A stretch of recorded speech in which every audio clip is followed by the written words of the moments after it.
Hello po, magandang gabi po sa inyo.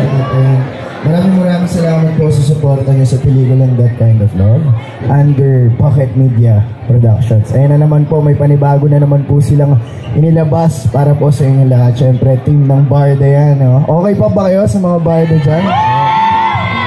Tsaka ako na mag-enjoy kayo kasi napanood ko na to sa Japan. Talagang kikiligin kayo dito, panigurado.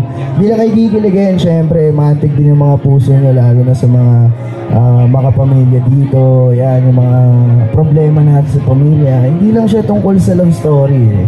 Mayroon din siyang tungkol sa mga pamilya. Ganoon. So, maraming salamat again. Sana mag-enjoy tayo lahat. Abangan nyo na lang yung scene ko dito sa meron? Wow! Totoo?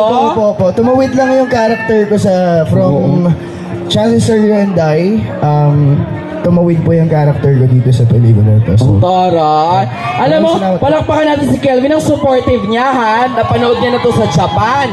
Tapos nandito ka talaga para magparamdam ng support sa Barda. Once again, maraming salamat, Kelvin. Thank you for gracing our red carpet. So, yeah, salamat po. Yes. Ay, Kelvin, yung microphone ko. Sorry. Ayan, oo. Grabe, ang pogi ni Kelvin. Ang panguti. Gusto nyo rin? Sige, mamaya. Siyempre, ito na. I-welcome naman natin, ayan, mga support cast natin sa pelikulang That Kind of Love. Naka-standby na po sila. Pero mamaya tatawagin natin sila. Sino-sino na itong mga i-welcome ko sa red carpet.